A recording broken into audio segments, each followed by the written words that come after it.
Jai Jinendra, everyone.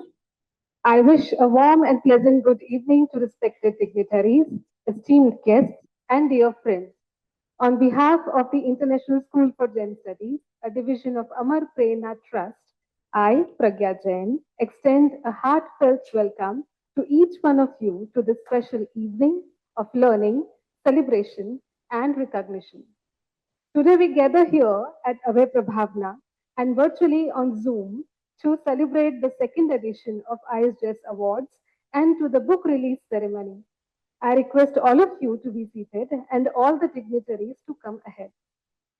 To grace this event, we have our chairman, Dr. Abhay Firodia ji, ISJS President, Dr. Shugan Chand Jain ji, our mentors, Dr. Jaswant Modi ji and Dr. Meera Modi ji, Dr. Bhupen Shah ji, Dr. Manish Mehta ji, and Director Dr. Shunitra Pandey ji. On the virtual platform, I welcome Dr. Sulekh Chandji, co-founder ISJS, past President Jaina, and founder of Jaina ALC. I also welcome everyone who have joined us virtually. I now request our President, Dr. Shugan Chand Jainji, to formally welcome us all whose vision and dedication continue to guide us.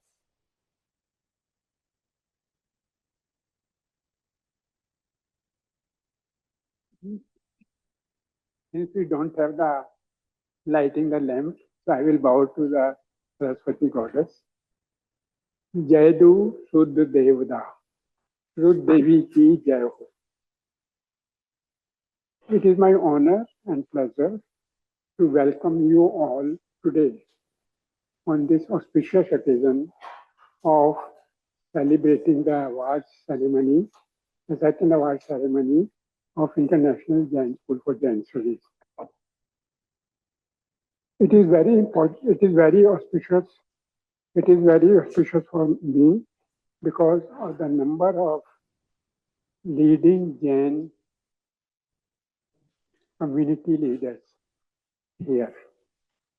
First of all, I welcome and thank our chairman, Dr. Abhay Firodia, who is the founder and promoter, whatever you call Brahma, Vishnu, Mahesh, all in one, of this Abhay Prabhavna, Naval Vidayatan, and a host of other educational institutions, including International School for Jain Studies.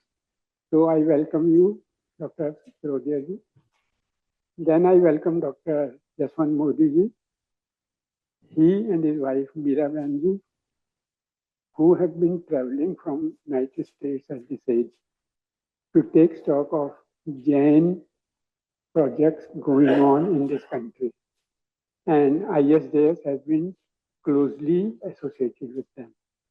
So Jaswant bhai and Meera bhai, आपका बहुत बहुत स्वागत है. Now we have Dr. Mehta, who is the co-brother of Jaswant bhai also, and a person deeply involved in Jain studies and practice of Jainism that I have been coming to know of him. So, Dr. Mehta, welcome to you. Bhupen Mehta ji, आपका स्वागत है बहुत.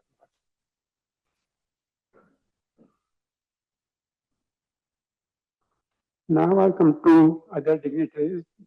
Dr. Manish Mehta, he is the Vice President or the liaison officer, liaison in charge of Jaina USA. So he looks after all Jaina activities globally, and he is closely watching the progress and working of International School for Jain Studies. So आपका बहुत बहुत स्वागत है. Then Ashok Ditawat ji is here, who has been nominated by Dr. Modi to monitor the projects that he has been associated with. So Ashok ji, आपका बहुत बहुत स्वागत है. मैं और सब अपने जो हमारे विशिष्ट अतिथिगण हैं, डॉक्टर बजात्या फैमिली हैं, आप हैं, सबका आपका तहे दिल से स्वागत करता हूं. और अंत में मैं अपनी टीम के मेंबर्स ISJS और अभय प्रभावना के जो आज की शाम के लिए कई दिनों से तन्मय होकर काम कर रहे हैं, उनका स्वागत भी करता हूं. उनकी वजह से ही आज की ये शाम संभव हो चुकी है.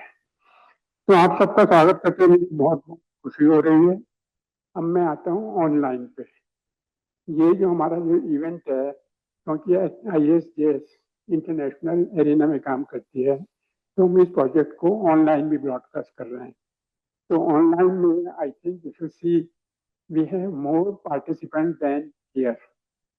So there I will welcome Dr. Sulekh Jain, who is my bada bhai and a co-worker in developing ISJS. So Sulekh bhai, you are most welcome.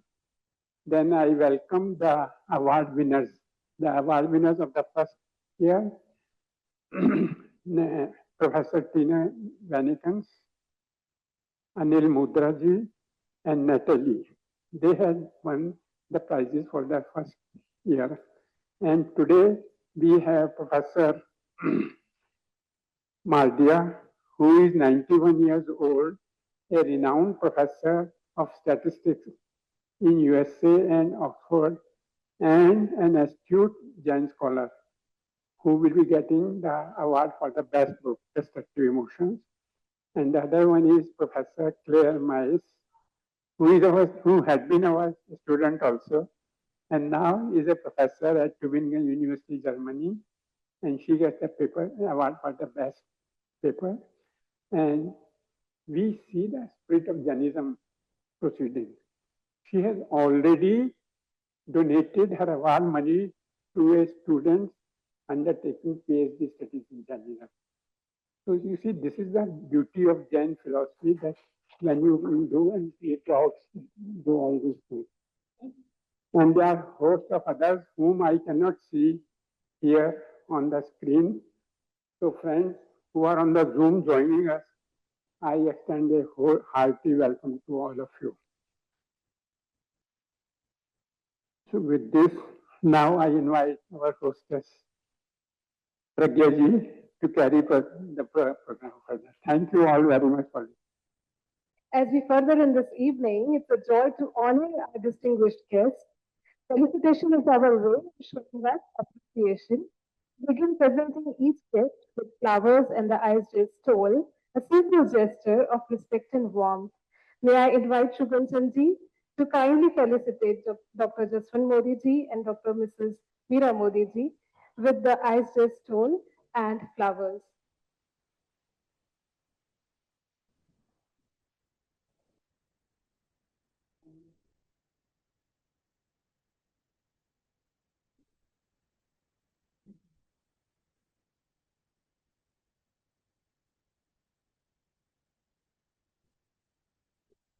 Now it is my privilege to invite our chairman, Dr. Bhagwan ji, whose wisdom and leadership inspire us all to address the gathering. I am eager to hear you, sir. Please come ahead.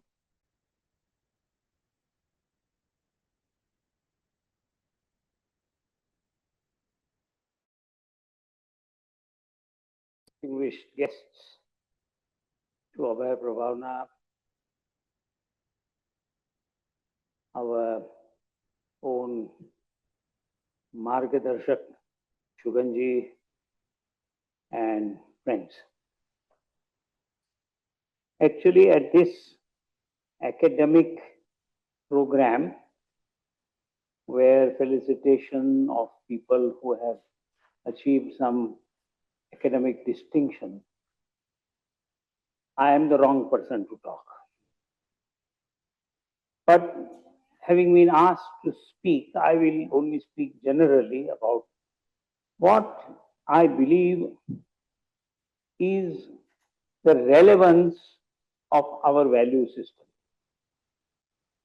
And if I may say so, because many of you are first-time visitors to Abhay Prabhavna, the civilizational values that the shamans taught us, beginning with Rishabdev, Raja Rishabdev of Ayodhya, later became Tirthankar, was some 15-20 generations before Bhagwan Sri Rama. So Tirthankar Rishabdev was the Raja of Ayodhya. And he was the first person to codify and state in a formatted, clear manner what the civilizational values of India should be. lot of people don't understand the relevance of Rishabh. Jains today do not look at Rishabh as important. They only look at Parshvanath and Mahavir as the formers of Jainism, which is not a holistic and correct view. Give you an example of the importance of Rishabh. You hear of the Vedic festival of Kumbh Mela. Jains don't participate in a big way. Maybe people do. What is Kumbh Mela?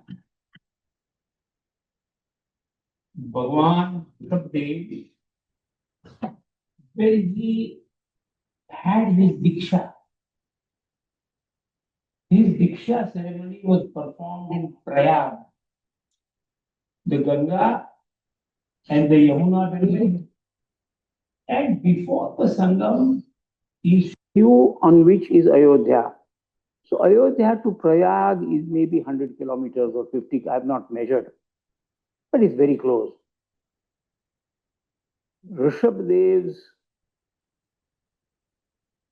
what you call Sadhutva, that ceremony, Diksha ceremony, was held in Prayag. On that day, thousands of Shraman followers brought kumbhas of water to do Abhishek. That is the reason it is called the Kumbh Mela. It's not my version. I am the chairman of Bhandarkar Oriental Research Institute, which is India's premier body on the Indic tradition. We have a letter written by Murli Manohar Joshi, the former president of the Bharatiya Janata Party, who says this is so. I'm not saying it. I'm only informing you that this fact is known, but not to Jains. There is in Prayag, which is Allahabad, a Diksha Kalyanak Mandir of Rishabh. There is in Ayodhya a Janma Kalyanak Mandir of Rishabh. So Rishabh was a historical figure. And the Kumbh Mela, which is one of the most popular, great festivals of India, a crore people participate, is devoted to Rishabh, but we don't know. Second important fact, that the last day of the Kumbh Mela is Mauni Amavasya, which is the day when it is considered most important to have a dip in the Sangam. And people try to be there on Mauni Amavasya. Why is it called Mauni Amavasya? That is the day Rishabh, after his Diksha, broke his maun of 1 year. Therefore, it is Mauni Amavasya. Can you have an idea of a greater interaction between the Vedic and the Shraman tradition? So, these were two aspects of India. The Jain or the Shraman tradition prospered along the riverways of India because that is where the trade happened. And Rishabh's principal teachings were be productive, trade, create prosperity, be armed, don't be afraid, fight for your defense. Today, this is watered down. And you hear of ahimsa as the principal factor of Jain. Ahimsa is important. Anekantvad is important. Aparigraha is important. Nobody is disputing that. Fundamentally, if you don't protect yourself, all of your other values are useless. They cannot defend you. You will not survive. Why did India survive after the Islamic people came to India? They did not come to defeat Indians. They came to destroy Indians. They attacked our temples and erased them. In North India, hardly any ancient temple of Buddhist or Jain or Vedic parampara is left. Only Kedarnath is very old, but it is a Rishabhadev temple. Why are those temples gone? Because the invaders destroyed everything, including population. Historians assess that between the year 750 to the year 1200, which is the time the Muslim invaders took 450 years to fight their way from Kabul to Delhi, what kind of fighting went on in India? Historians say that more than 10 crore people were killed over those 450 years. 10 crore people. And we are talking about the Holocaust in Europe, where the Nazis killed some 20 million Jews. 10 crore people. Why did this happen? Happened because we were pacified. Who defended us? The Vedic tradition defended us. We have to accept that. They were not pacified. They remained violent. Not that they indulge in wanton violence. Bhagavad Gita says that violence is justified, but don't be violent. That wisdom is the combination of the two traditions, the Shraman and the Vedic tradition, and it is very, very important. I was just talking with our guests just before we came here, and I was mentioning that I learned earlier on during the course of this museum's development that there are three aspects to religion. One aspect is ritual. Kriya, Kand, Puja karna, Phool chadhana, Chadhawa dena, Matha tekna, Yatra pe jana. These are social events. These are characteristic of a particular sampradaya. They are sampradayic. They are not dharma. Other aspect of what you call a religion is Purans. Bhagwan Sri Krishna was like this, and Bhagwan Ram was like this, and Parvati did this, and Shankar did this. Nobody knows. There are no written records. All of this is written by people thousands of years after these characters actually graced our land. These are all, I always say, and a lot of my seniors get angry and a lot of the young people laugh. You have watched the TV serial Saas Bhi Kabhi Bahu Thi? Every week, that girl Ekta Kapoor would give it a twist. कि आज husband गायब हो गया, कल सास गिर गई, परसों ये भाग गई. Purans are written like that to make the stories of the great people attractive to you. Have you ever been to a kirtan in Maharashtra? Some of you may have. What happens at the kirtan?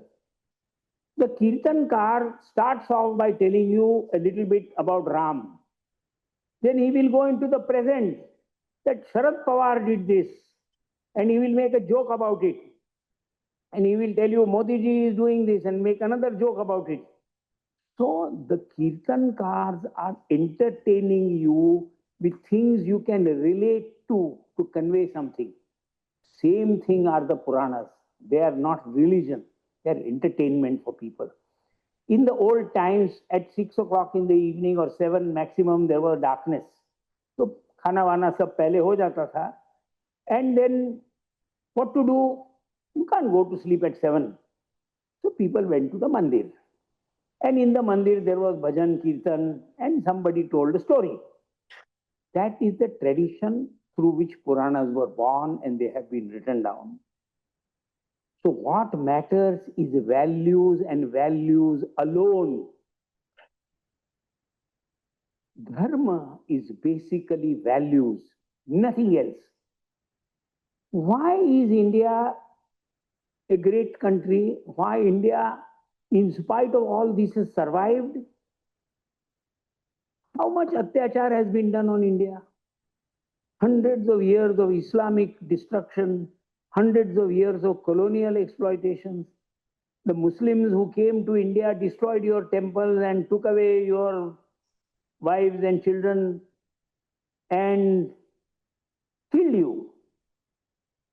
The colonials did not do this in great number. They took away your money. The Muslims overpowered you, but did not destroy the wealth of India. So in the year 1750, India was the most prosperous nation on earth. That is the result of the surviving value system of Rishabdev. That value system is embedded in India. It is seen maximum among Jains, because the Jain community among all Indian expatriate communities in the USA is the richest on per capita income basis. Why? What is so special? If you speak Gujarati, you can be a Jain. If you speak Marwadi, you can be a Jain. If you speak Tamil, you can be a Jain. Why are Jains special? The values of India, of bravery, of commitment, of honesty, of good ethics, of doing business aggressively, not defensively. Do business, take risks, trade, create prosperity. So these values have survived in India. And only 2 days ago, I was having a very deep discussion with a friend, and we came across one analysis. Why India is great and how we say our values exist. And we came to the conclusion that there are 3 layers. At the basis of our conscience in India, the foundation of our ethical values is Swadharma. Swadharma is what I believe in, what I stand by, what I am ready to defend, what I will practice, what I will not do. That is Swadharma. If you have Swadharma, you have a value system. That Swadharma comes from the family tradition in India. It is the grandmother and the grandfather who tell the children कि बेटा ऐसा करो, ऐसा नहीं करना, ये अच्छा है, ये अच्छा नहीं है. The father tells, be productive. The mother says, don't be afraid. This Swadharma is the foundation. After Swadharma comes Swadesh, the feeling that I belong here. This environment, this society, this value system is mine. I must defend it. I must propound it. I must protect it. I must grow it. That's Swadesh. Nationalism. It's very comforting. If you are a nationalist, you feel comforted. If you are somebody who is just after money and has no moral or emotional root, then you become unstable. Nationalism is Swadesh. After Swadharma and Swadesh comes Swarajya. Swarajya is the possibility to influence your own governance. If you can do that, you can have Surajya, which is better governance. But India, without Swarajya, without Swadesh, survived because of its Swadharma. And that survived in the villages, in the small families, in the lower middle class and middle class families. They had it. And therefore India remained great. And it is these values that are crucial for the future. This institution has been built to reach the youth with these values. Every effort is made here to explain the fundamental principles on which our philosophy stands, without bombarding the young man or the common man with a thick scholarly tome which nobody reads. My experience of scholarly interactions, and I always say I will not indulge in scholarly activity. is that there is one scholar who presents a paper, he reads it enthusiastically, everybody claps, people have been switched off and sleeping. Because they are trying to teach you, they are not trying to learn from you. That is the problem with scholars. So I am not so much for scholarly tomes to convey to other scholars. I am interested to see that our value system is in an attractive manner presented to the common man, particularly the youth. Any effort at spreading Jain wisdom must look at this. If we don't look at this, then we are only fooling ourselves कि हम कुछ progress कर रहे हैं. ये 4 paper publish हो गए. The paper publishing is very good. Please don't misunderstand me. I am not criticizing scholars. I am only pointing out. I was invited once to Agarkar Institute, which is a agricultural research institute, to deliver an annual address. And they claimed, the vice chancellor, that we have so many patents and we do this and that. When it was my turn to speak, I asked, how many of your patents have gone into production or into valuation? He said, no, we are trying. We have 150 patients, but so far our patents have not been productionized. A patent which is not productionized, you should throw in the nearest paper basket because it is of no use. Similarly, a scholarly tome which is not read by the youth is useless. It may be great scholarly tome. The purpose is served only if you are able to convey the value to the youth. Otherwise, the purpose is not served. So I believe very strongly that these values made India great. The values have to be looked at in totality from Rishabdev to Mahavir. Rishabdev talking about Shramana life, Shravak life, as a common man, what I should do. And Parshvanath and Mahavir talking about renunciation and elevation of the soul. The totality is Jainism. Don't think that you can only take Parshvanath and Mahavir and make Jainism out of it. It is like saying, मैं सिर्फ तड़का दूंगा, आपको दाल नहीं दूंगा. So it's of no use. You have to take the totality.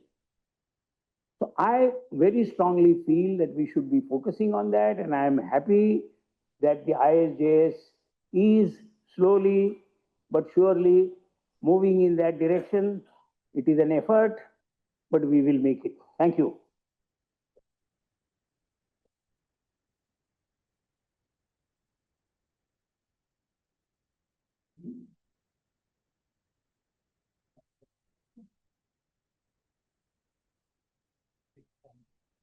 Thank you.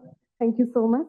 I request Dr. Firodia ji to to present a memento to Dr. Modi ji.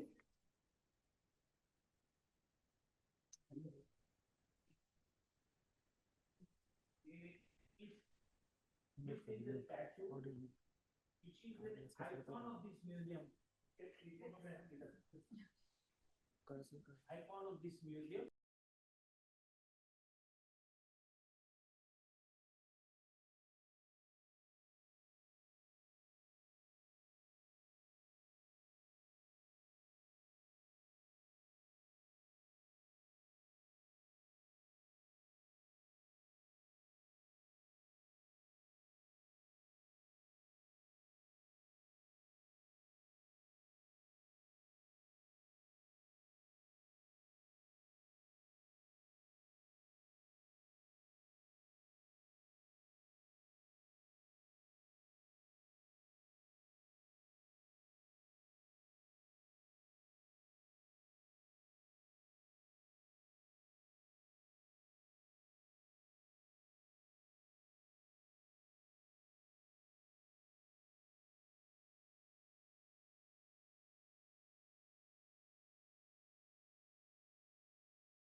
Jain studies and language.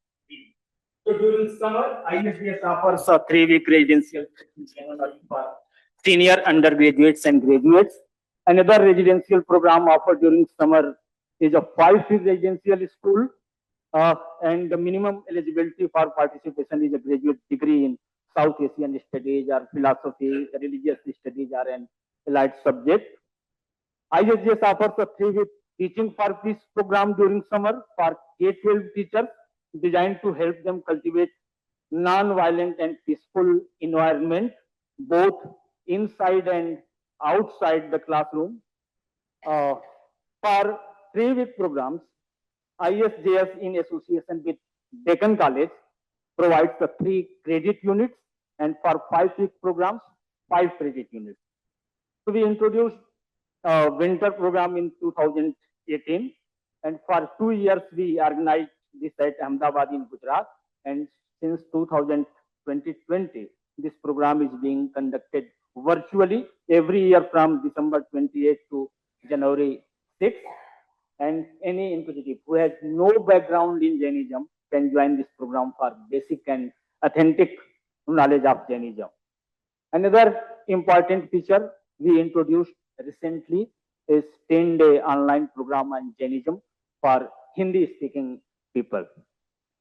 In the field of language studies, ISJS offers a 9-month Bhagwan Mahavir Prakrit Fellowship program. This program is fully residential, provides complete financial support, and it is certified as a postgraduate diploma, again by Deccan College. And now the 6th edition of this program is in progress. We offer a 1-month online certificate course on fundamentals of Prakrit language and grammar. And last year, we introduced a 1-month online certificate course on Upfront language and grammar. We conduct a 15-day online workshop on Brahmi script as well. So to date, 1,197 students and scholars from diverse institutions worldwide have successfully completed and received certificates from our academic programs. This figure actually includes only those participants who fulfilled all requirements and were awarded a certificate of completion. If we also consider those who registered but did not complete the program, particularly in online courses, where certificates were withheld due to low attendance and some other reasons. So if I conclude, the number will be increased by approximately 250. So another fact to mention here, this count does not include individuals who attend our lecture series and participate and present papers in seminars, workshops, and conferences. Yes. In addition to the regular summer school and winter school and language studies program, we have also organized a 8-week Bhagwan Naminath Fellowship for research and writing skill in collaboration with Loyola Marymount University, Los Angeles, California in 2023. And responding to requests from scholars and associates across the globe, ISJS is now preparing to relaunch this program this year. ISJS has undertaken a wide range of research projects, each contributing meaningfully to the advancement of Jain studies and allied discipline. So you can see here some of the notable projects on this slide: history of Jains during 1947, partition, Gandhi and Jainism and impact analysis, a comparative study of Jain Yoga, a sociological study of Jain community in India, and the detailed report is available at our website. Jain business engagement and ethics and overview, metanoia and ahimsa, inputs in interreligious dialogue between the Catholic Church and Jainism, and the report is published by San Beda University, Manila, Philippines. And then the Anekantvad and its application, recently published. ISJS remains committed to making classical Jain and Prakrit texts accessible to a global audience through careful translation and editorial work. So our President Dr. Sugan Jain translated Tatwar Sutra in English for beginners. Another important translated work by Sugan Ji is Jain Dharma Ka Maulik Itihas by Acharya Hastimal in 4 volumes. At present, Three projects are underway and soon to be released for scholars, students, and researchers. This includes the English translation of the 8th chapter of Siddhem Sabdanusasan. This chapter is devoted to Prakrit grammar covering Maharashtrian and other Prakrit dialects. Then the second is the English translation of Pai Sabd Mahado, a comprehensive Prakrit Hindi dictionary by Pandit Hargobind Das, and we have started uploading the data on website. We have created a separate website for this dictionary, and the English translation of Dhyan Satak by Jin Bhadragari Samasrama. ISJS organizes online lecture series on different aspects of genealogy, and till date we have organized 26 online lectures. Then ISJS regularly organizes thematic seminars and hands-on workshops, bridging classical knowledge with the contemporary relevance. ISJS remains committed to advancing Jain scholarship through a range of publication platforms. ISJS Transaction is a peer-reviewed online quarterly research journal of ISJS, fortnightly e-newsletter, a concise and engaging update circulated every 2 weeks, highlighting institutional activities, upcoming programs, etc. ISJS publishes select volumes based on its research projects and academic seminars, preserving and sharing the intellectual outcomes of its initiatives. ISJS also undertaken several other initiatives that extend its academic mission. So in 2022, ISJS initiated the Bhagwan Kunthunath ISJS Awards to honor outstanding contribution in Jain studies. So these awards recognize excellence in 2 categories: the best book of the year and the best research paper of the year on any aspect of genealogy. And today we are gathered here to celebrate the second edition of the Bhagwan Kunthunath ISJS Award. ISJS extends support in the establishment of Jain chairs in the universities overseas.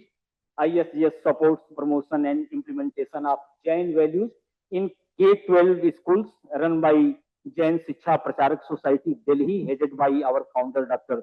Suganchan Jain. Yes, we have for its objective of promoting the academic study of Jainism in higher education globally. ISJS had signed memorandum of understanding with several institutions in area. So in India, Mangalayatan University, Aligarh, Jain Shiksha Pracharak Society, Delhi, Gujarat University, Ahmedabad, Deccan College in Pune, Sumandeep Vidyapith. This university is known as the Gujarat largest medical university. So we have signed MOU with these universities in India. Then in overseas, we have MOU with the Federation of Jain Association in North America, which is known as Jaina, Loyola Marymount University, California, Ghent University, Belgium, and just this month, one of the ISJS member, Dr. Mr. Harshit Misra is registered for a PhD program at Ghent University. Now, Lumbini Buddhist University, Lumbini, Nepal, University of Nairobi, Kenya, and Polytechnic University of Philippines, Manila, Philippines. So this is a brief introduction of ISJS. I thank you all. Thank you, Jai.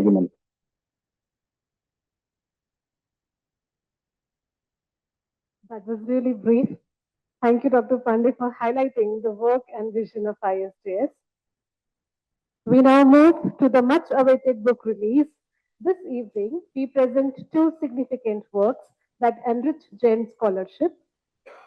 First, Dr. Ashok Kumar Singh will introduce Jains in India and abroad by Dr. Prakash Chandji. Please, sir.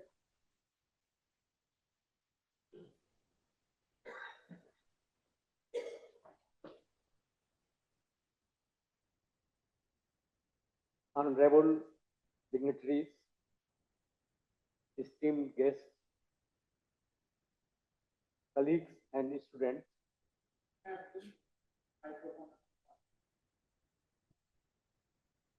The book Jains in India and Abroad, a sociological introduction,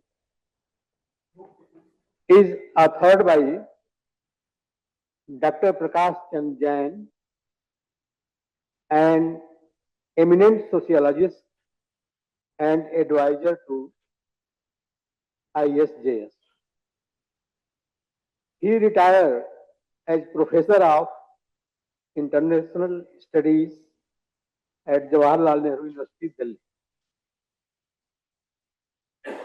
He is well known. He is well known as an authority of Indian immigration and diaspora, West Asian studies, population and demography, Indian society and culture. The present edition is the second revised edition. The first was brought out in 2011. This book, divided into 6 chapters, offers a comprehensive and systematic compendium of authentic data on the Jain community in India and abroad. It highlights the key demographic, religious, and sociological features of Jain society. It examines their way of life, social identity, and organizational structures such as sects, castes, kinship, family, and marriage.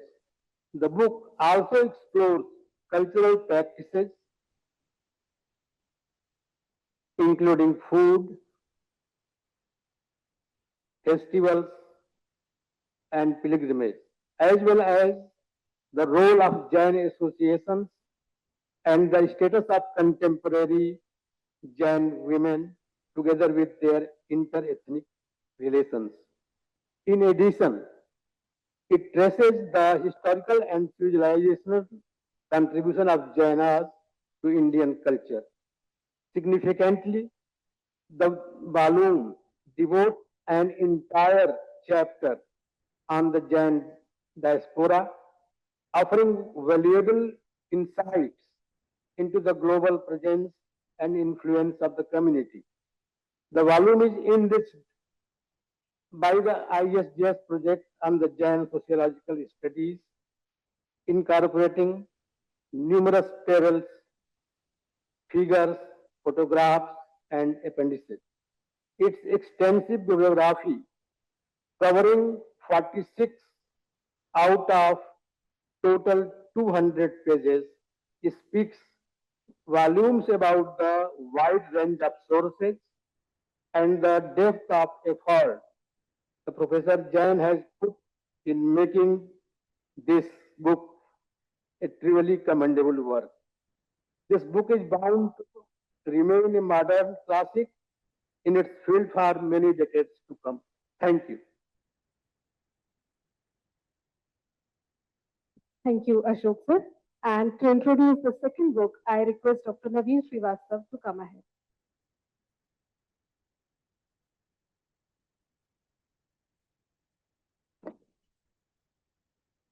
Thank you, Pragyaji. Respected dignitaries, august audience, colleagues, and my friends.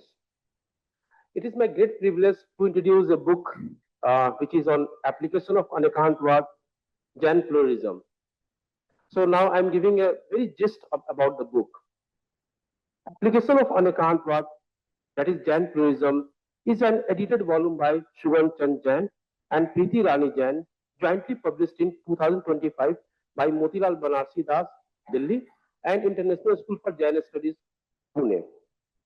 The book includes a scholarly forwarded by Sulekh Chand Jain and a preface by Sugan Jain and Preeti Rani Jain, which together established the intellectual framework and contextual background of this volume.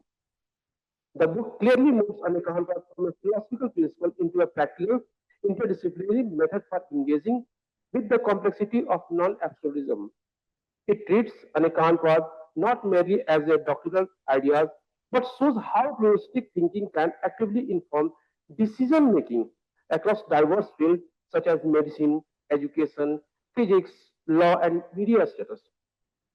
where uncertainty, diversity, and lived experience are embraced not as an obstacle but as essential input for understanding reality more fully.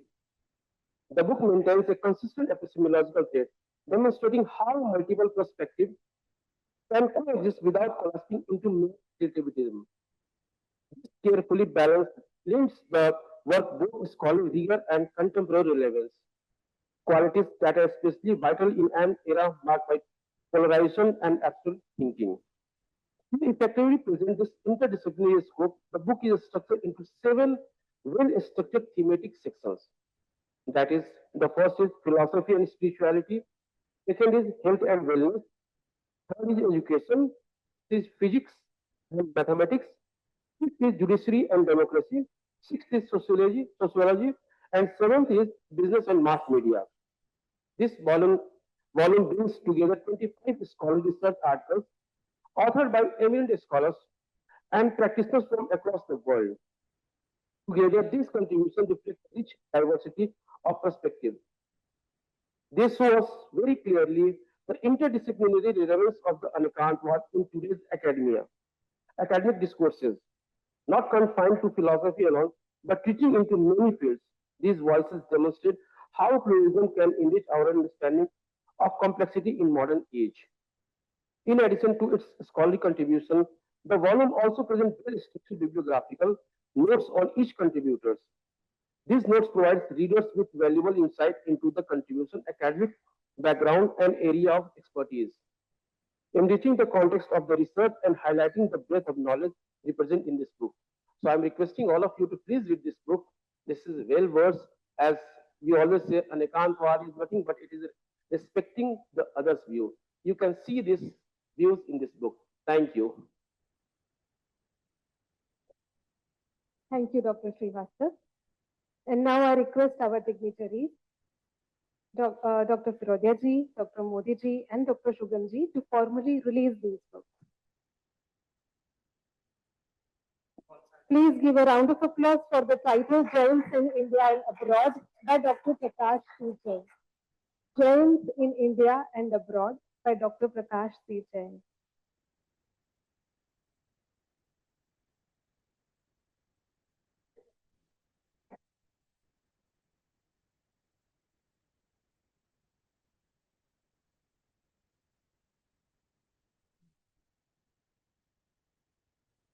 Once again, keep it up for this second title, Applications of Anekantwad, edited by Dr. Shugam Chandji and Preeti Rani Jain.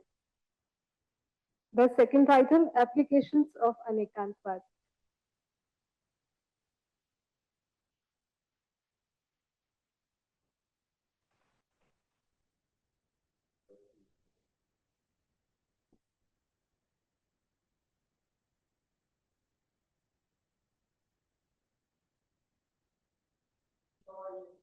But like this, and then he interpreted that his sermons will be based on Anekant doctrine, multiplicity of colors.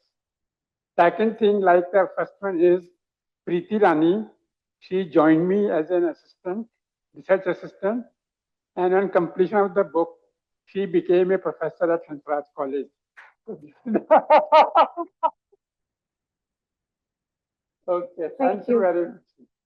Thank you, everyone. A moment of pride for all of us. Thank you, esteemed dignitaries.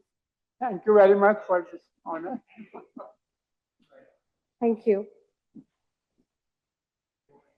We now come to the highlight of this evening, the Bhagwan Kunthunath ISJS Awards, recognizing outstanding contributions to Jain studies.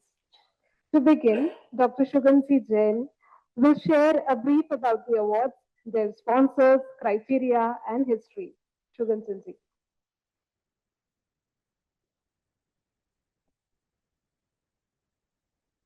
एक बात बोलिए, बताइए, मैं हिंदी में बोलूं या English में बोलूं? जिस लैंग्वेज में आपका हाँ? Since we have some foreign guests here also, so I will use the language called Khichdi.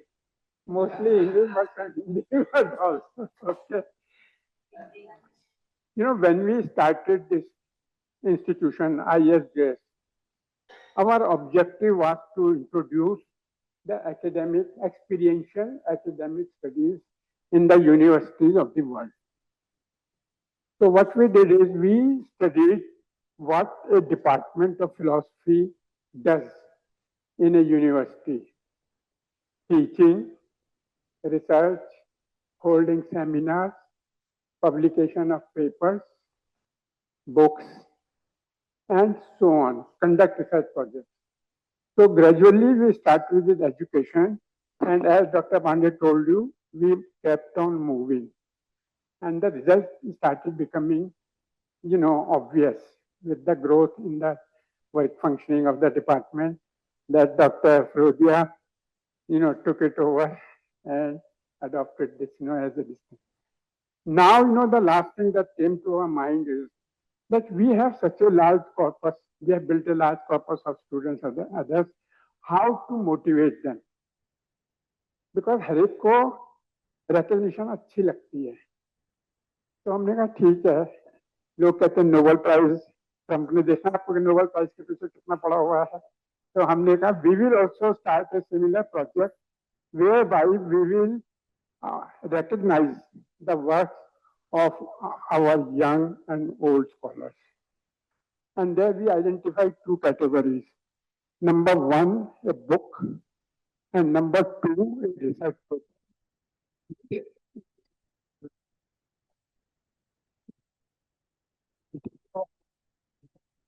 has to be a book and not an edition like you saw, that I am the author and so many papers.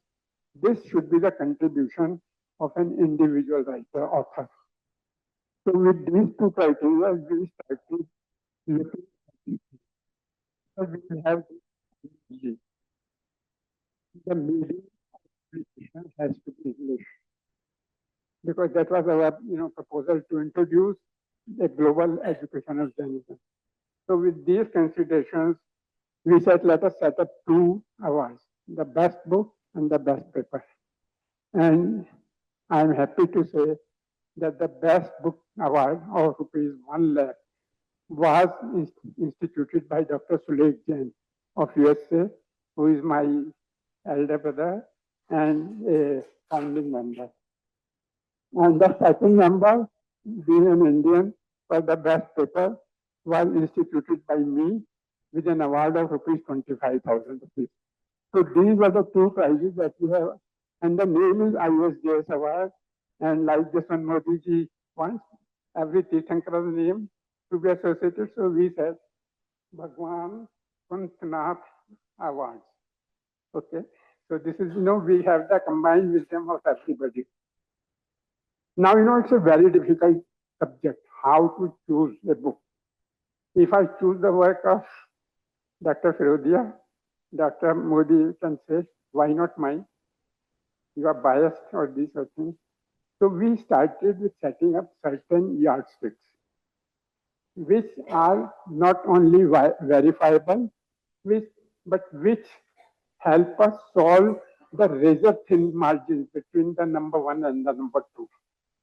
So we said we'll have a numerical system of evaluation, so that if I get 90 and he gets 91, then he gets the prize, not. So we start with the numerical system of evaluation. Now, how to evaluate? So we had a criteria list of 20 factors developed by our eminent scholar, Dr.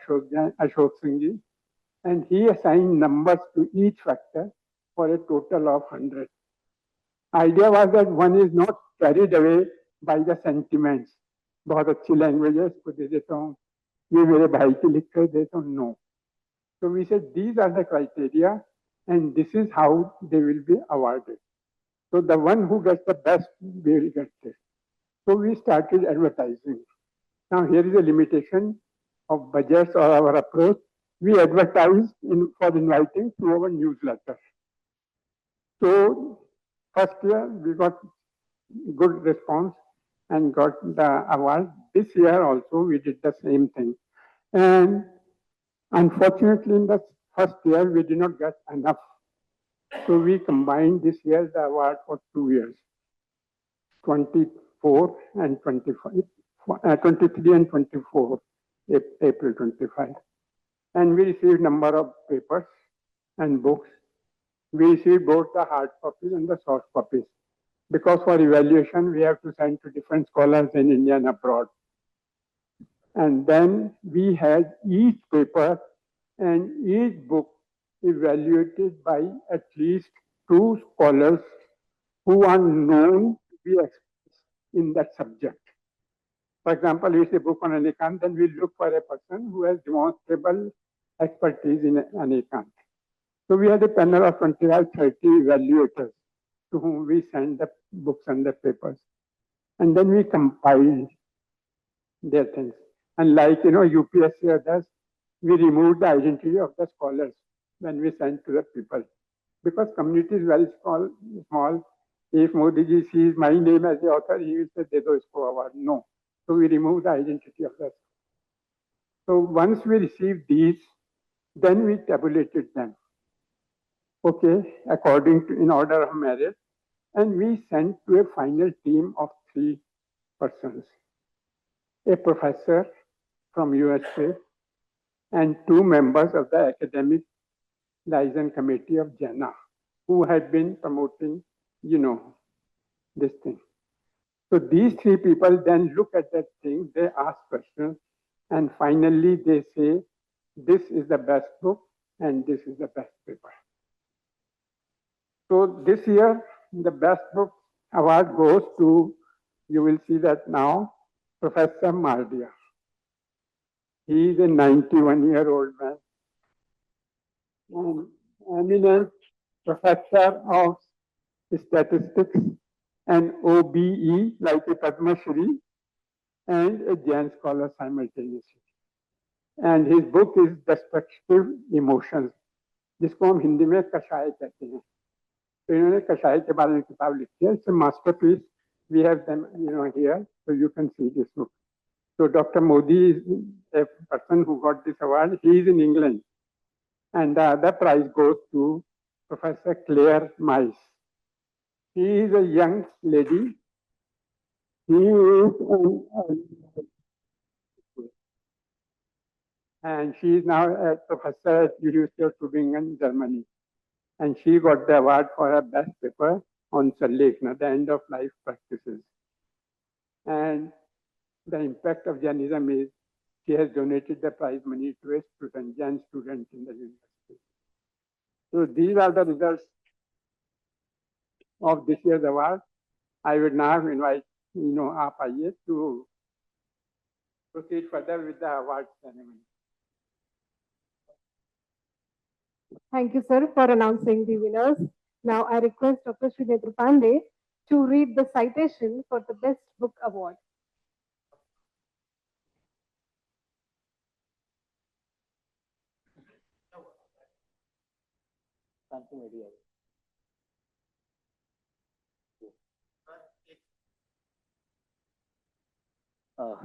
Jai Jinendra, it is my pleasure to read this citation for the Best Book Award, which goes to Professor Kanti V. Mardia for his book Destructive Emotions, Jain Perspective. Professor Mardia, OBE, is an internationally renowned scholar and senior researcher professor in applied statistics at the University of Leeds.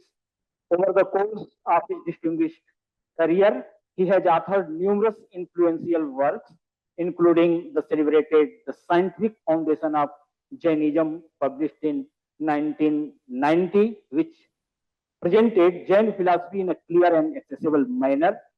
Professor Mardia's specialization lies at the intersection of statistics, mathematics, and philosophy, where he has established ways of bridging scientific reasoning with spiritual insights. His contributions have been recognized globally, not only in the field of statistics, but also in advancing the dialogue between science and Jain thought. His recent book, Destructive Emotions, Jain Perspective, published in 2024 from Motilal Banarsi Das, Delhi, represents a profound exploration of the Jain doctrine of Kasayas, anger, pride, deceit, and greed, the root causes of human suffering. Conceived as both a scholarly study and a practical manual, the book illuminates how Jain philosophy offers timeless strategies to understand, manage, and transcend destructive emotions. By integrating rigorous analysis with the spiritual wisdom, Professor Mardia has provided a resource that is both academically significant and personally transformative. So this work stands as a testament of his lifelong commitment to making Jain philosophy accessible to scholars and practitioners alike, and to demonstrating its relevance in addressing the challenges of modern life. It is with great honor that the International School for Jain Studies confers the Best Book Award upon Professor Kanti V. Maradia for Destructive Emotions, Jain Perspective, a contribution that enriches both scholarship and society. I congratulate Professor Maradia for his notable achievement. Thank you. Thank you, sir. Now I request Dr. Naveen Srivastava to read out the citation for the Best Paper Award.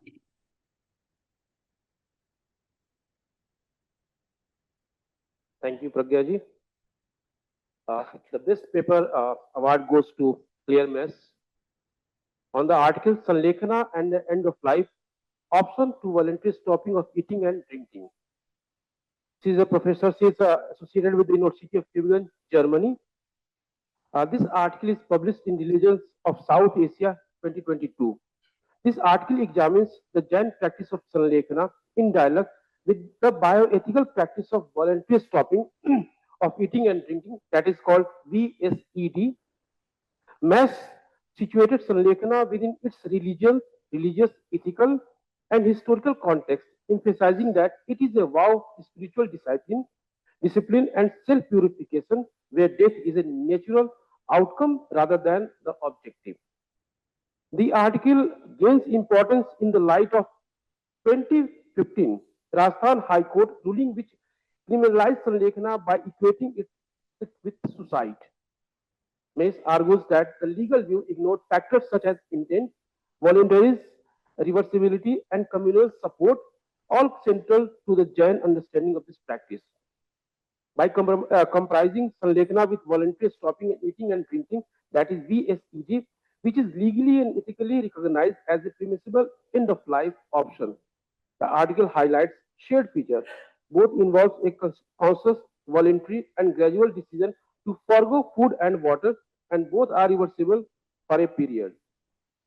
Unlike voluntary stopping of eating and drinking, however, Sanlekhana is oriented towards spiritual liberation, ethical self-mastery, and communal religious engagement rather than rushing death. Marsh argues that if voluntary stopping of eating and drinking is legally protected based on autonomy and self-determination, similar protections should be extended to our Sanlekhana practices. Ultimately, the article refrains Sanlekhana not a suicide, but a profound ethical and spiritual practice contributing to global discussions on dying well, dignity, and non-violent end-of-the-life choices. I congratulate again Ms. Claire West for the Best Paper Award. Thank you. Thank you, Dr. Srivastava. And now it is my honor to invite the recipient of the Best Book Award, Professor Kanti Madia, for his work Destructive Emotions, a Jain Perspective, to say a few words. Professor Madia. Hello there. Can you hear me? Yes, perfectly. Oh, wonderful. Well, Jai Janendra, everyone, Shravak, Shravika, and Gyani. I think it is a very hard task. But I should first of all must apologize not to be there in person to receive this prize. That's a unfortunate sadness. Now, secondly, my heartfelt thanks to Dr. Shuganji, Dr. Pandeyji. He has described the book and so well that I have to read it again. and to the ISJS and judges for this prestigious award and honor. I was thinking how to compare it, and I'm told that this award is regarded almost as the Booker Prize of Jain studies. Perhaps I think it may be going too far to go to Booker Prize. Anyway, I'm deeply humbled. I'm so grateful. 2 years ago, I had opportunity to present a full talk on this book on the ISJS platform under the chairmanship of Professor Chris Chappell. He kindly remarked that the book would be used in one of his master courses. So that was really one of the achievement for giving the talk. If I since then, the book had a interesting history. But before I go to history, I should mention how this book came about. It was 60 years ago we moved to this country, and my children were curious. What is this Jainism? What are these Mahavira? What are these Tirthankar? What are their messages? And that led me to go through deeper that one can talk into contemporary language. So the Tirthankars, of course, have given us such a vast knowledge, and to condense it in contemporary form is not an easy task. So, but I took it on and continued, and I will now give you some idea of the recent history. So the one important thing that happens recently is to make it more known wherever it is possible. A few months ago, I sent to the book to King Charles. And why? Because he is preparing a documentary on nature for BBC. So I thought I have to tell the story, the parable of 6 Leshias, which is relevant, and I pointed out the particular page on it. And he kindly thanked me for the book and sent congratulations. So that's the one important thing. And then I was in India after 6 years to give a talk at IIMA on artificial intelligence.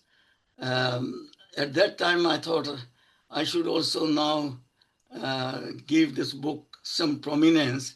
Of course, Guruji, Nandi Ghosh Guruji, who is here, he kindly did a samman, which was rather a great surprise.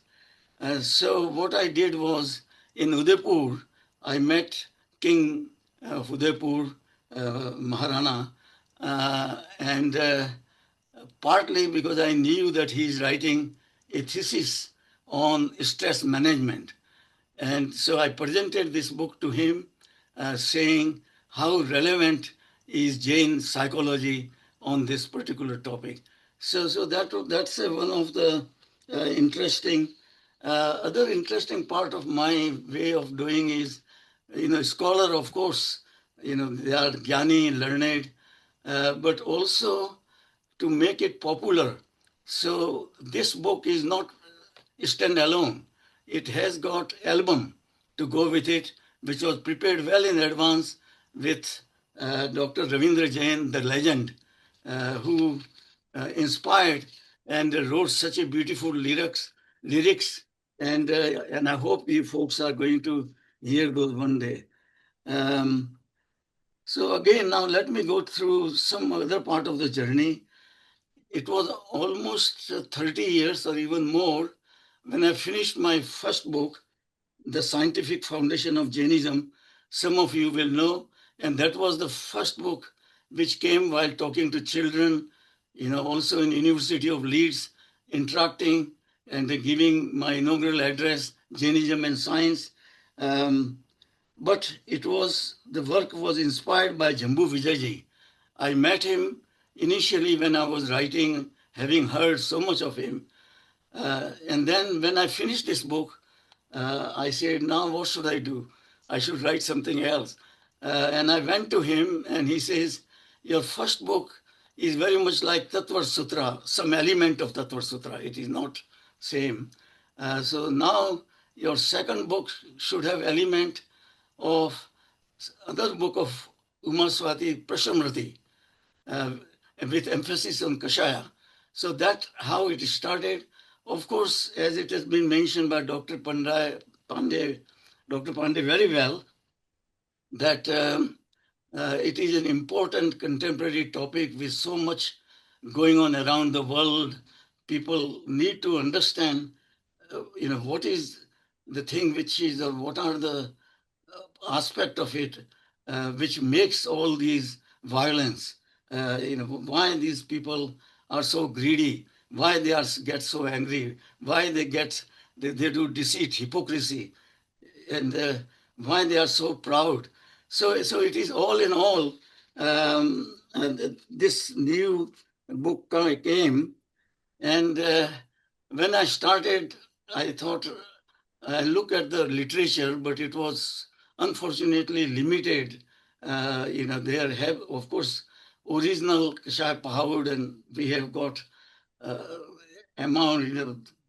lot of information, vast amount. It is to search the wood for the tree. So I then was guided by many scholars and Guruji and Yoksha Jain Foundation, where we discuss various things, whether it connects with anyone. And also, of course, late Professor Padmanabh Jaini, who helped me considerably. So the funny thing about this book is so different, that there is a chapter on who has helped me in this book, and there are people whom I discuss, including Roger Penrose, the concept of karmic particle, karmon, as I describe it. The book carries a foreword by the foremost scholar, one of the foremost scholar of Jain Karma theory, Dr. Christy Wiley, formerly, as you know, of the University of California.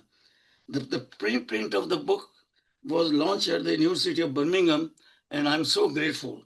And Mary Helen from the university kindly submitted comprehensive review in the ISJS for publication, so that there will be more knowledge and more understanding available from views other than mine.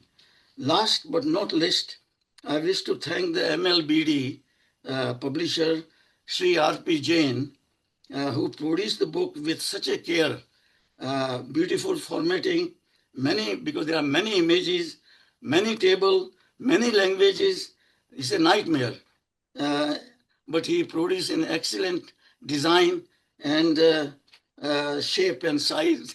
Once again, I humbly accept this prize in the spirit of Jainness, and I hope all this is going to flourish. The ideas in the book of Tirthankars, they are not mine, that they go widely spread. Michami Dukdum, and my heartful thanks to ISJS, all of you, all Gyanis, all Shravak, all Shravika. Thank you. Thank you so much. Congratulations, Professor Madhya.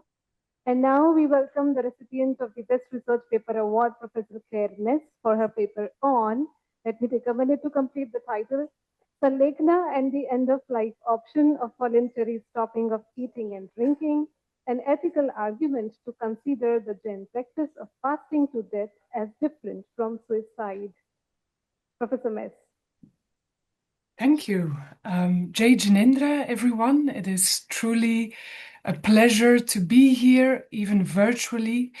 And I'm very honored as well with this very distinguished prize. And I'm also very excited because for me, that's a wonderful opportunity to share my ongoing research with you. And with this purpose, I will share my screen so I can walk you through my article in just a few slides. It's a brief summary. So I will be sharing my screen. And slideshow.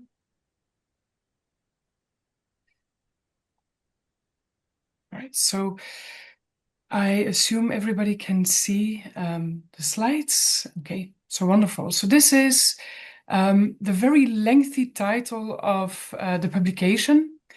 It is clear already that it's an essay, it's an ethical argument.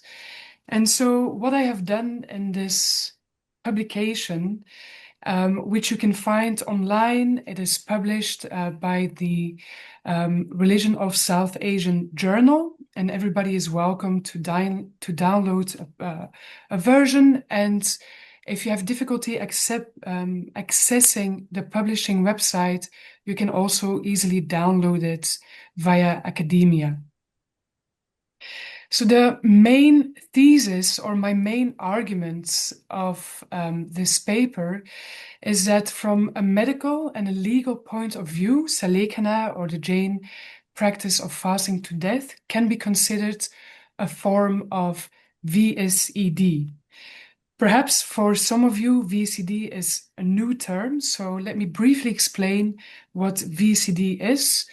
So VCD is an end-of-life option, though it is not very well known. It is an end-of-life option available in many countries, including the country where I am right now, which is Germany, but it's also legal and available in many jurisdictions of the US, and it would be interesting to also see the status of VCD in India.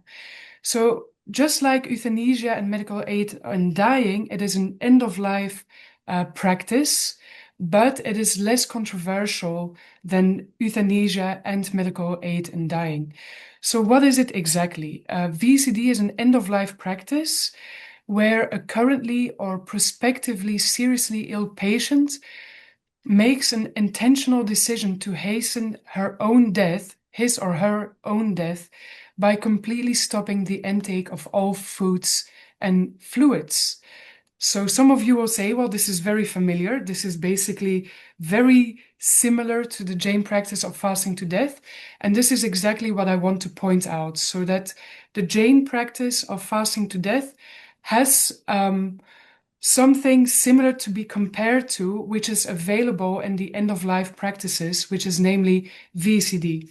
So what I've done in this article is I have looked at how medical and palliative care societies, as well as case law, have treated the question of VCD and suicide. So the most important ethical question surrounding this end-of-life practice is whether or not the practice of VCD is suicide, and whether the support of somebody who executes VCD would constitute assisted suicide.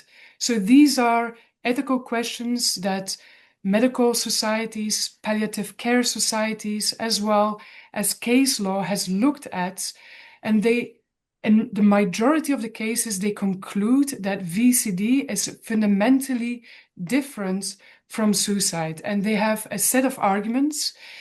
And so what I argue is that when we look at the similarities and the differences between Salekana and VCD, and when we look at the way that VCD has been differentiated from suicide, both by medical societies but also by case law, the arguments that they put forward to differentiate VCD from suicide can equally be applied to the case of Salekana.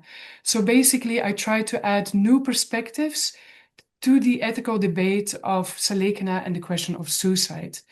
So this is a conclusion of my article. If Salekana is considered a form of VCD in medical and legal contexts, then the practice should enjoy legal protection. An individual's right to VCD is anchored in the principles of self-determination, bodily integrity, self-ownership, and respect for persons. So considering these facts, let me ask this question: should a society that subscribes to these principles also not protect a capable Jain's right to voluntarily take the vow of Salekana? And I end with this open question.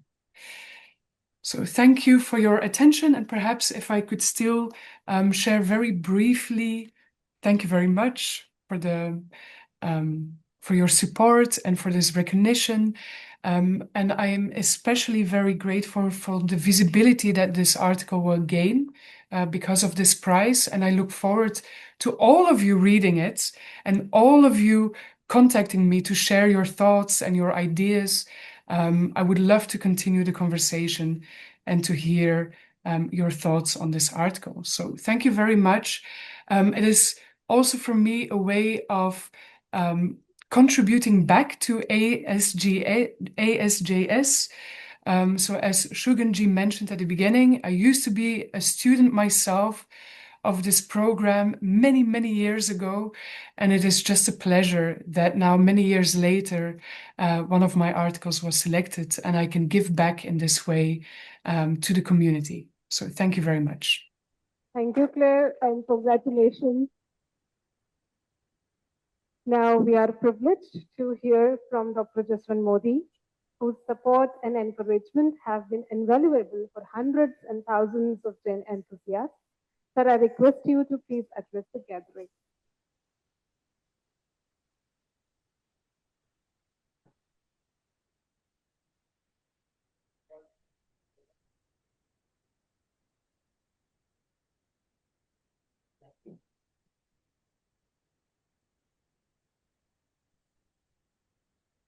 Jai Jinendra.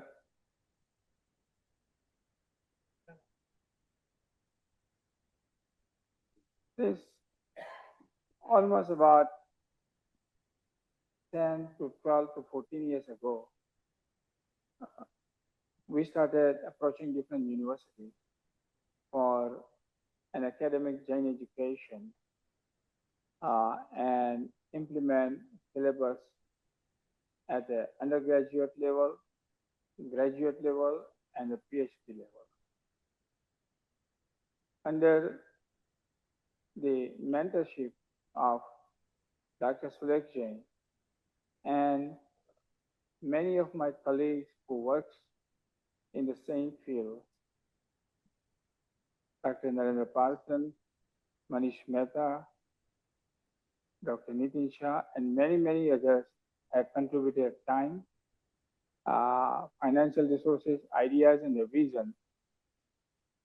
So today we have more than 35 universities where we have endowed chairs, professorship, and various lecture series in Jainism.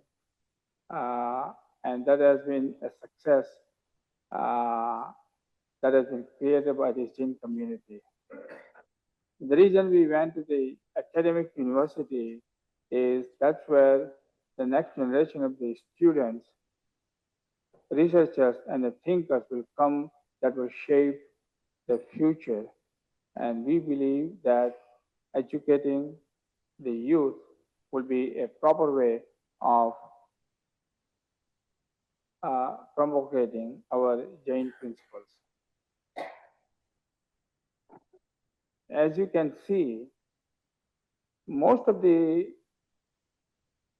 endowed professors, lecturers and professors and shareholders have taken previously an International School of Jain Studies courses. They came here, they studied for 3 weeks, 5 weeks, sometimes longer than that, and that created an interest that gave them a roadmap that this is something that they would want to pursue it. And they did, and many of them became the Jain scholars. Out of many, one of that, Professor Claire Mays, you just saw her, what she said, what she has accomplished. I had briefly worked with her in the US. She was in the US for about 3 years, 4 years. And then she was selected as an endowed shareholder at one of the university, but since COVID, she had to leave, and now she is working at the Tübingen University, which is where she continues to teach Jainism as well. That's the product of International School of Jain Studies and the further courses.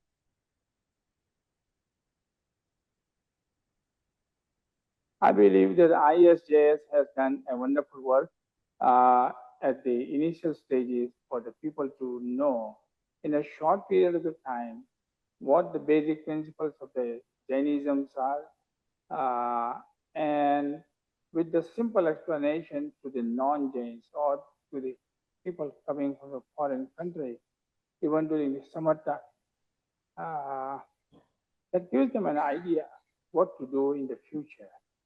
And under the leadership of Dr. Sulek Jain and mentorship of Sugan Jain, and now this is a part of the Amar Prerna Trust, and Dr. Firodia has given all the resources to flourish the ISJS in the future, and we believe that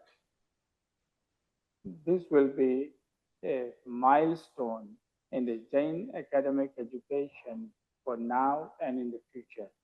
Thank you very much.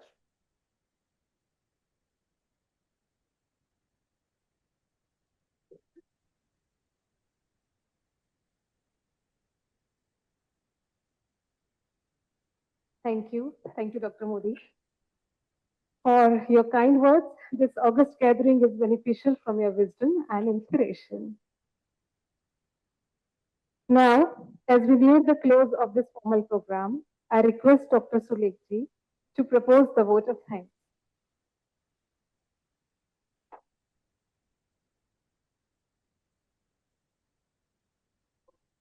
Jai Jinendra, Namaskar, Pranam to all the people. Wow, what a great ceremony, great assembly.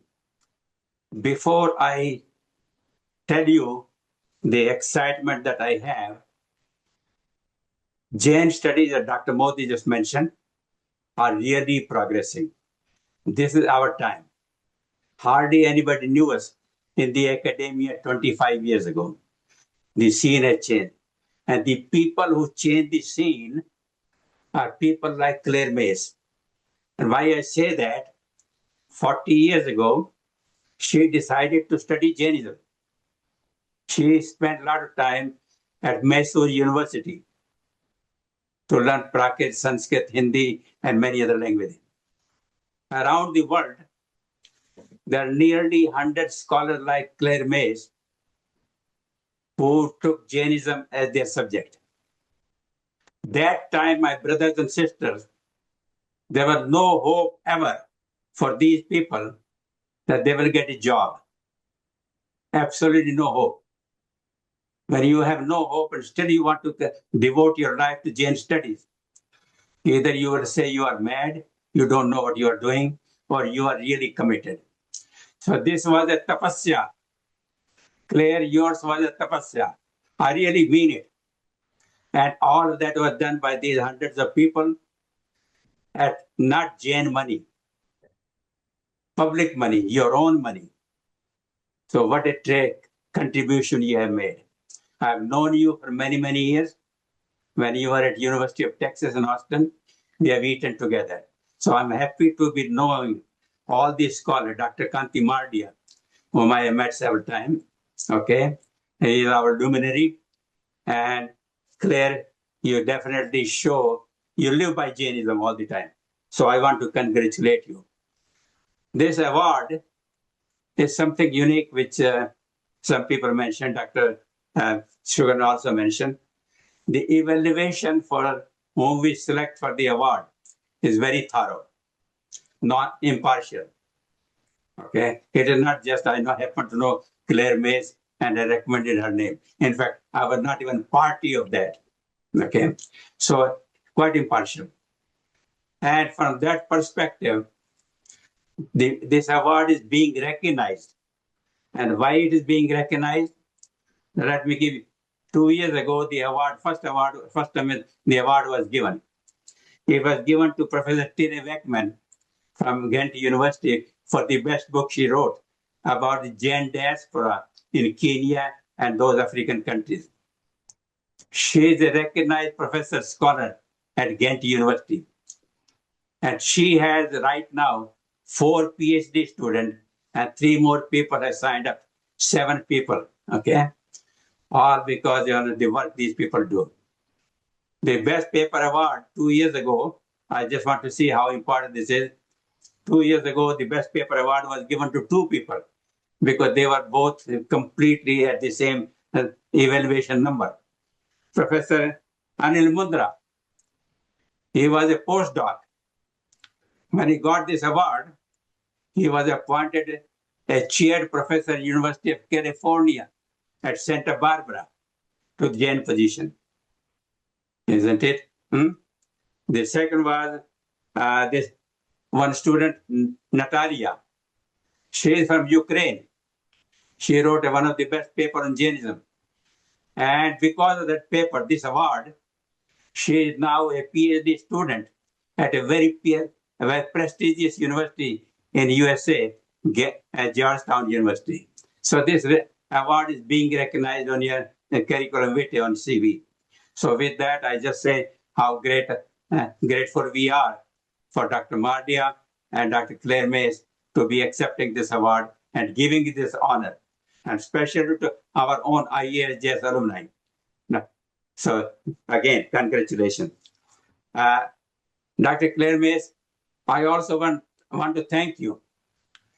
You have given this award, the money back to us to support a Jain student. You said you will not take the money. Okay? How nice of you to give back to the Jain student to support this award. Again, my many, many thanks. Well, we come to the end. I have met hundreds of people to thank, especially Dr. Firodia. In spite of his concern with his health, he always takes time. He always gives a very illuminating talk. And I really enjoyed every time he speaks about Bhagwan Rishabdev. I've absolutely learned something new. And today he said religion has 3 components. So I really appreciate all the people who work very, very hard. Dr. Pandey is always there working very hard to all this. And the entire staff of ISJS fully devoted. So what more I can say? Thank you, thank you, thank you. And for this ceremony and for this, for the absolutely gathering together with many, many scholars from America. First time I'm seeing so many, and from India. And your last 2-3 days at Bori, at Deccan University, and many other places, I think is going on very well. So thank you. Jai Jainder. Namaskar.